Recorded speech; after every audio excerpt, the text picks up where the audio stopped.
Welcome back to my teaching and learning channel.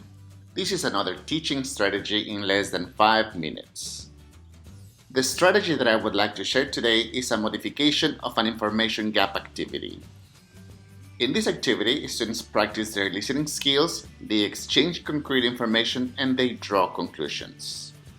In order to conduct an information gap activity, we need two texts. Text must be similar in essence but must include different details. This is a communicative activity, so this means that we will need two or more students. In essence, this is what happens in an information gap activity.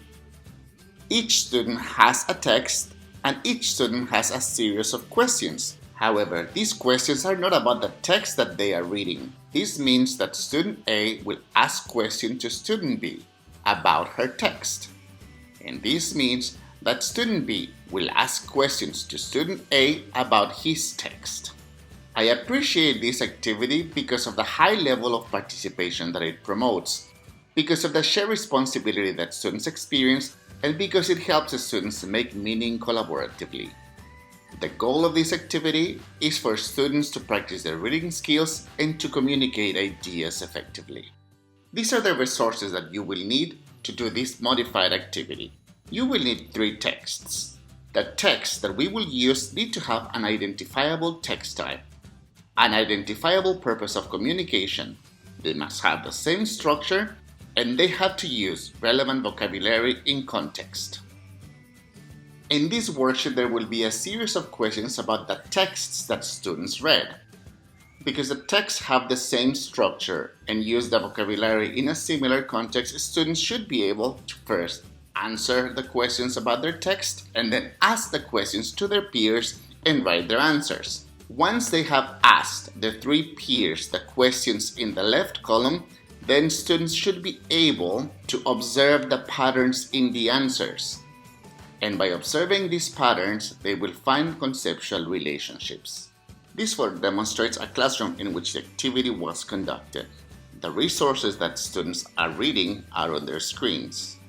The worksheet with the questions that students are asking and on which students are going to write their answers is on a paper in front of them. And after reading, students take turns to ask.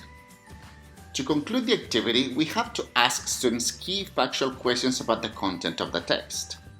As students volunteer the answers for the questions, we have to use their responses and organize them to see the pattern that we want them to become aware of. Once the pattern is visible to everyone, we will use conceptual questions to help students generalize and to establish that relationship between the concepts that we are working on. I share this strategy considering a language class. However, teachers of other subjects can also use this strategy if they are seeking to elevate students' interaction, collaboration, and communication. This activity is also very useful to reduce teacher talking time and to amplify teacher listening time. If science and mathematics teachers want to employ this activity, the sources that they may want to consider are case studies that present data to interpret or reports that showcase different methods.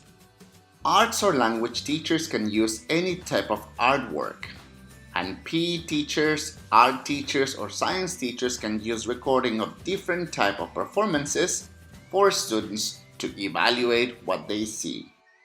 What is important is to prepare effective questions that will help students exchange facts that will produce a pattern through which they will find relationships among different concepts. I hope that you find this strategy to be useful for your teaching.